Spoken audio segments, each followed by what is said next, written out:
تو آج کی 3 شخصیتوں سے متعلق جو میں آپ کے سامنے رکھنے جا رہا ہوں، اس کے کچھ مقاصد تھے، وہ بھی آپ کے سامنے ہونے چاہیے۔ یہ جو ابن الاثیر ہم جو کتابوں میں پڑھتے ہیں اور جو ہے ان کی تالیفات ہم دیکھتے ہیں، اہل علم کی زبانی سنتے ہیں، اور کوئی تاریخی بات ہوتی ہے، کوئی شرح الغریب کی بات ہوتی ہے، کبھی کچھ اور بات ہوتی ہے، اور نیچے ابن الاثیر کی کتابوں کے حوالے دیے جاتے ہیں، تو ایک طالب علم یہی سمجھتا ہے کہ ابن تیمیہ اور ابن قیم، ابن کثیر کی طرح کوئی ابن الاثیر بھی ایک شخص ہیں، جبکہ بات ایسی نہیں ہے۔ ابن الاثیر یہ 3 شخصیتیں ہیں، 3 بھائی ہیں، اور جو ہے تینوں بھائی بھی ابن الاثیر ہی کی اسی کنیت سے مشہور ہیں، اسی نام سے منسوب ہیں، اور تینوں اعلام ہیں، تینوں بڑی شخصیتیں ہیں۔ کسی کو التباس نہ ہو، کسی کو اشتباہ نہ ہو، اہل علم نے شروع دن سے اس اشتباہ کو دور کیا ہے۔ حتیٰ کہ آپ دیکھیں گے کہ ان تینوں بھائیوں کے جو معاصر ہیں، یاقوت الحموی رحمہ اللہ، ان کی جو کتاب ہے معجم الادباء، آپ دیکھ سکتے ہیں، انہوں نے ان بھائیوں کی جب زندگی کو لکھا تو اس کو نمایاں کیا کہ یہ الگ ہے، وہ الگ ہیں، وہ الگ ہے، گو کہ تینوں ابن الاثیر ہیں۔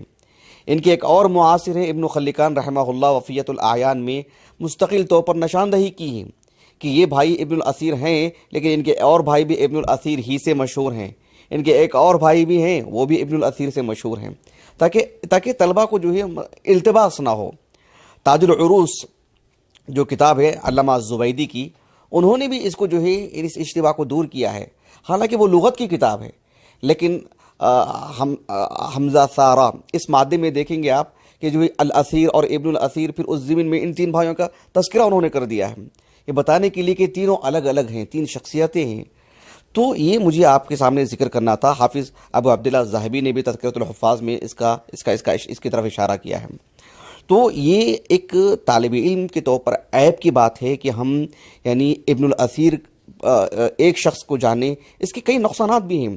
بہت ممکن ہے ہم ایک سے استفادہ کر رہے ہیں اور ہم ان کو ذہن میں لائے بغیر دعائیں نہیں دے رہے ہیں، ان کے لیے دعا بھی دینا چاہیے، ان سے استفادہ کرتے ہیں تو فرق کو ملحوظ رکھنا چاہیے۔ تینوں کی جدا جدا جو ہے محنتیں ہیں، اور تینوں اپنے میدان کی عظیم شخصیتیں ہیں۔ اس اشتباہ کو دور کرنا اور ان سے متعارف ہونا، یہ ایک میرا مقصد تھا۔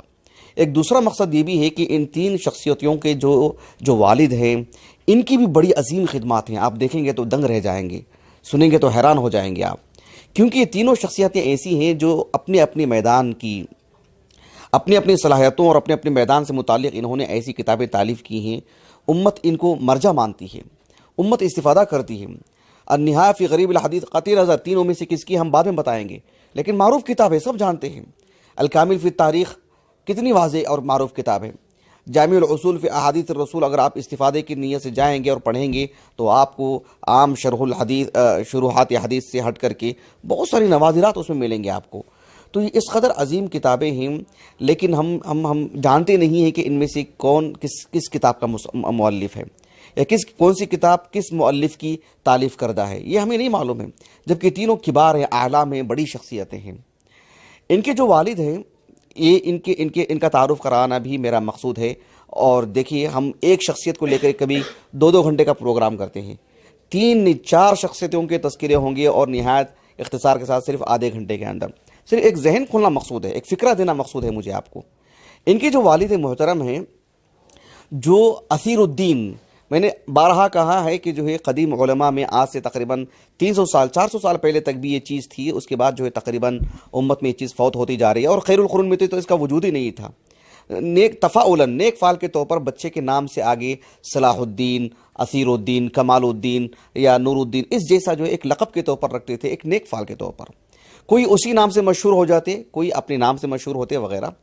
تو ان کے جو والد تھے، ان کے والد کا نام تھا محمد، نام ہی محمد تھا، محمد ابن عبد الکریم۔ ان کے والد کی کنیت تھی ابو الکرم، لیکن ان کے والد کا لقب تھا اثیر الدین، اسی وجہ سے ان کے تینوں بیٹے ابن الاثیر اسی اعتبار سے مشہور ہیں۔ محمد ابن عبد الکریم ابن عبد الواحد الشیبانی الجزری، ان کے جو والد ہیں، ان کے والد کی ولادت، ان کے والد جو نشو و نما پائے، ان کے والد کی جوانی، ان کے والد کی شادی، ان کے والد کا کرتا دھرتا، سب کچھ ایک علاقہ ہے جسے جزیرہ ابن عمر کہا جاتا ہے، جزیرہ ابن عمر۔ یہ جزیرۃ ابن عمر کیا ہے پہلے اس کے بارے میں بھی آپ جان لیں تاکہ آپ کو وہ سمجھنے میں آسانی ہوگی۔ آج کا جو ترکی ہے، ترکی بہت بڑا علاقہ ہے۔ ترکی کا جغرافیہ اگر آپ دیکھنا چاہیں تو مشکل ہو جائے گی آپ کے لیے، کیونکہ اس کا جو عرض ہے بہت ہے بنسبت طول کے، یعنی بہت پھیلا ہوا علاقہ ہے۔ جو ترکی جو ہے اس کا ایک کنارہ تو استنبول کی طرف اس طرف جا کے لگتا ہے۔ اپنی جغرافیہ اگر آپ سامنے رکھیں تب آپ کو بات سمجھ میں آئے گی۔ اس کا جو مشرقی حصہ آتا ہے، اس کا جو مشرقی حصے میں جو جنوب کا حصہ ہے، وہاں آج کل وہ علاقہ آتا ہے جزیرہ ابن عمر۔ جو ملک شام کا جو شمالی حصہ ہے، شمالی جو سرحد ہے، اس کے سرے پہ جو ہے وہ علاقہ آپ کو نظر آ سکتا ہے۔ میں جغرافیہ اعتبار سے آپ کو بتا رہا ہوں یہ علاقہ۔ اس کو جو جزیرہ کہا جاتا ہے وہ اس وجہ سے کہ جو دجلہ جو دریا ہے وہ تقریباً ہلال کی شکل میں اس کو گھیرے ہوئے ہے، تو اسی وجہ سے اس کو جزیرہ کہا جاتا ہے۔ رہا مسئلہ جزیرہ ابن عمر کیوں کہا جاتا ہے، تو اس سلسلے میں جو ابن خلکان رحمہ اللہ ہیں، یہ بھی جو ہے 6ویں صدی ہجری کے ہیں۔ ان کا کہنا یہ ہے کہ جو ہے ابن عمر کون ہے، کس کی طرف یہ نسبت ہے، تاریخی طور پر کافی جو ہے اختلاف ہے اس میں، یعنی ایک ہی نام نہیں ہے۔ حالانکہ ابن خلکان کو ہم دیکھتے ہیں کہ وہ عبدالعزیز ابن عمر ایک صاحب کا نام رکھا ہے انہوں نے، عبدالعزیز ابن عمر ابن الخطاب التغلبی، یہ ایک قدیم شخص ہیں۔ جبکہ معجم الادباء میں یاقوت الحموی نے جو نام لکھا ہے وہ انہوں نے لکھا کہ الحسن ابن عمر ابن الخطاب، وہ نام انہوں نے لکھا ہے۔ جبکہ اگر آپ ویکیپیڈیا میں جا کے جزیرہ ابن عمر ڈالیں گے آپ، تو اس میں انہوں نے ایک اور بات لکھی ہے واقدی کے حوالے سے، عمر ابن محمد الواقدی، ان کے حوالے سے یہ بات انہوں نے لکھی ہے کہ ایک صاحب تھے جن کا نام تھا یعنی عبدالعزیز ابن عمر، وہ انہوں نے نام لکھا ہے۔ کہنا یہ چاہتا ہوں کہ کچھ مؤرخین نے اس کو 4 صدی ہجری کے نصف میں اس جزیرے کے وجود کی خبر دی ہے، جبکہ عمر ابن محمد الواقدی کا سن وفات تو 207 ہے، 3 صدی ہجری کے آغاز میں ہے۔ کہاں 3 صدی ہجری کا آغاز، کہاں 4 صدی ہجری کا نصف، 150 سال کا فرق آ رہا ہے۔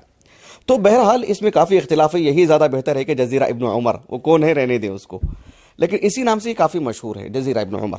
تو اس وجہ سے یہ اپنے نام کے ساتھ الجزری لکھتے ہیں۔ ان کے نام کے ساتھ جو نسبت آتی ہے الشیبانی، شیبانہ ایک جو ہے قبیلے کا ایک خاندان ہے جو یمنی خاندان ہے۔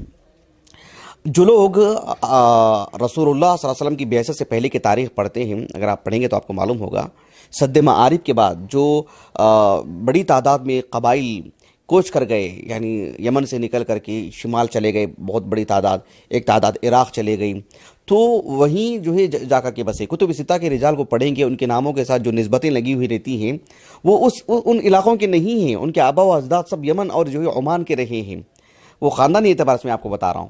تو اس وجہ سے ان کے نام کے ساتھ جو نسبت لگی رہتی ہے الشیبانی، وہ آبا و اجداد کی طرف نسبت ہے، یمنی قبیلہ ہے، جبکہ جو الجزری ہے وہ جزیرہ ابن عمر کی وجہ سے۔ ان کے جو والد ہیں تقریباً 556 ہجری کو ان کے والد نے اپنی بیوی بچوں کے ساتھ، اپنی پوری فیملی کے ساتھ، پورے گھرانے کے ساتھ، یہ تقریباً 3 دن کا سفر وہاں سے ہوتا ہے جنوب کی طرف آنے کے لیے۔ الموصل ایک علاقہ ہے، ابو یعلا الموصلی رحمہ اللہ، معروف محدث کبیر اور بہت ہی عظیم شخصیت ابو یعلا الموصلی رحمہ اللہ، وہیں کے ہیں۔ تو موصل جو ہے جغرافیہ اعتبار سے، آج کے اعتبار سے اور قدیم جو جغرافیہ ہے بہت فرق ہے۔ یعنی نینوا جو ہے اس کی عاصمہ ہے، جہاں یونس علیہ السلام نبی بنا کر کے بھیجے گئے، اور نینوا کا بھی جو قدیم جو معنی آتا ہے مچھلی ہی کے معنی میں آتا ہے، وہ بہت ممکن ہے ان کی طرف وہ منسوب ہو، واللہ عالم۔ تو الموصل بہت بڑا علاقہ ہے، بلکہ پورے عراق میں یعنی بغداد کے بعد نسبت جو لوگوں کی شرح جو ہے آبادی کے اعتبار سے سب سے زیادہ موصل ہی میں بہت بڑا علاقہ ہے۔ موصل کا نام ہی اسی لیے رکھا گیا ہے کہ یہ ترکی کو عراق کا جو شمالی حصہ ہے، شمالی غرب، اور ملک شام کا شمالی شرق، اور ترکی کا جو ہے شمالی جو ہے مشرقی جنوب، سمجھ میں آ رہا ہے آپ کو؟ تو وہ ایک مرکزی علاقہ ہے موصل۔ تو موصل کے معنی ہی وصلہ کے معنی آتے ہیں پہنچنے کی، موصل موضع کے اعتبار سے، یعنی وہ اس میں ظرف مکان ہے، وہ یہ بتانے کے لیے کہ تجارتی اعتبار سے، سماجی اعتبار سے، بیوع کے اعتبار سے، اور لوگوں کے آمد و رفت کے اعتبار سے وہ موصل ہے، سب کے پہنچنے کی جگہ ہے وہ، اسی وجہ سے اس کا نام پڑا تھا الموصل۔ تو یہ قدیم علاقہ ہے اور بہت ہی معروف علاقہ ہے۔ تو ان کے والد نے اپنے پورے گھرانے کے ساتھ یہاں پر آ گئے تھے، تقریباً جو ان کے جو بڑے بھائی ہیں، میں آپ کے آگے بتلاؤں گا انشاءاللہ، وہ ایک کم و بیش ایک 13-14 سال کے تھے، چھوٹے بھائی بھی تقریباً 2-3 سال کے تھے، اسی کافی کم عمر کے تھے ان کے بھائی وغیرہ سب. تو یہ کوچ کر کے وہاں پر آ گئے. ان کے جو والد تھے دھیرے دھیرے ان کے اندر کی جو صلاحیتیں تھیں، ان کی والد کی خصوصیات میں آپ کو بتا رہا ہوں. ایک تو ان کے والد محترم جو تھے، یعنی جو جزیرہ ابن عمر، وہاں پر بھی کافی اچھی شخصیت مانے جاتے تھے. موصل آنے کے بعد ایک تو ان کے اندر کی جو صلاحیتیں تھیں، ان صلاحیتوں کی وجہ سے وہ نائب وزیر بنائے گئے وہاں کے پورے موصل کے. یعنی سرکاری اعتبار سے، سیاسی اعتبار سے ایک اونچی پہنچ، ملوک کا دور، بادشاہت کا دور. ایسے میں بہت ہی بڑا منصب ملا ان کو، اعلیٰ درجے کا منصب ملا. سیاسی اعتبار سے بھی اثر و رسوخ، ذاتی اعتبار سے بڑے اچھے تاجر تھے، منجھے ہوئے تاجر.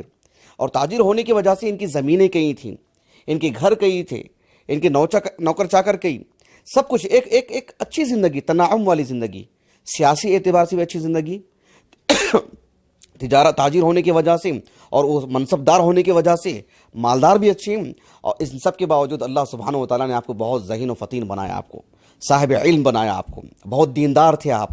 تو ان سب کے باوجود انہوں نے اپنے بچوں کی، یعنی ایک اچھے سیاسی لیڈر ہونے کے باوجود، ایک اچھے تاجر ہونے کے باوجود، اپنے بچوں کو حافظ قرآن بنانا، اپنے بچوں کو عالم دین بنانا، اپنے بچوں کو زندگی دین کے لیے وقف کرانے کی کا فکرہ ان کے دل میں ڈالنا، ان کی تربیت کرنا، رتی برابر بھی کمی آنے نہیں دی. یہ بہت بڑی بات ہے.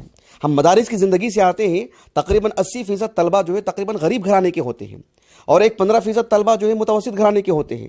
5% یا اس سے بھی کم جو ہے مطلب ہو سکتے ہیں جو ایک اچھے گھرانے کے ہوں. تو ان میں سے ان کے لیے بھی ایک نمونہ ہے، یہ ان کے لیے بھی ایک بہترین باپ کی حیثیت رکھتے ہیں، کیونکہ یہ سیاسی اعتبار سے نائب وزیر تھے الموصل کے، اور اچھے خاصے تاجر بھی.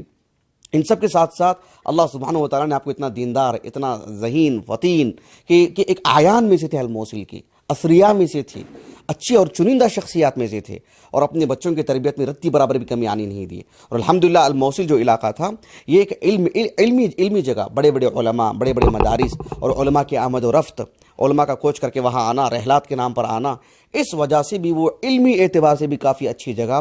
تو اللہ سبحانہ و تعالیٰ نے ان کے گھرانے میں، یعنی جو ان کو جو 3 بچے عطا فرمائے تھے، تینوں بھی امت مسلمہ کے لیے خیر اور برکت اور سعادت کا ذریعہ بن گئے ماشاءاللہ. تو یہ بھی ایک بات مجھے آپ کو بتانا تھا کہ ان کے والد محترم بھی کس قدر عظیم شخصیت ہیں. ان کے والد محترم کا انتقال کب ہوا، تلاش بسیار کے باوجود بھی میرے علم میں ایسی کوئی بات نہیں آ پائی ہے. لیکن ان کے والد محترم یعنی اس قدر لائق ہیں کہ بہت ممکن ہے کہ اللہ سبحانہ و تعالیٰ نے ان کی اس عظیم خدمت کی وجہ سے ان کی تینوں بچوں کی نسبت انہی کی طرف امت مسلمہ میں عام کروائی. کہ پہلا بیٹا بھی ابن الاثیر، دوسرا بھی ابن الاثیر، اور تیسرا بھی ابن الاثیر، سب جو ہے اس عظیم باپ کی طرف منسوب ہیں. تو یہ ان کے جو 3 فرزندان ہیں، ان کے بارے میں مختصراً نہایت اختصار کے ساتھ آپ حیران ہو جائیں گے کہ میں 5 منٹ میں جو ختم کر دوں گا ان کی زندگی سے متعلق، کیونکہ مجھے بتانا صرف یہ مقصود ہے کہ ایک عظیم باپ مشغولیات کے باوجود اللہ سبحانہ و تعالیٰ مجھے بھی اس کی سعادت نصیب فرمائے، ہمارے مشاہدین کو بھی، کہ جو ہے ہم کہیں نہ کہیں اپنی پیٹھ تھپک لیتے ہیں کہ جو ہے ہم اس قدر مصروف ہیں. لیکن یہ ایک مثالی باپ تھے جو سرکاری طور پر بھی مصروف اور تجارتی اعتبار سے بھی مصروف، اور جو ہے بڑے لوگوں کے ہونے کی وجہ سے ان کی مہمان آنے جانے، ان کے رحلات، سب کچھ ہونے کے باوجود اس قدر انہوں نے اپنے بچوں کی تربیت کی کہ وہ امت مسلمہ کے لیے ایک اعلام کی حیثیت اختیار کر گئے. یقیناً جو ہے شکر اللہ سعیہ، اللہ تعالیٰ نے ان کی محنتوں کی قدر کی، اللہ تعالیٰ نے ان کی محنتوں کو قبول فرمایا. الحمدللہ، یہ بہت بڑی بات ہے.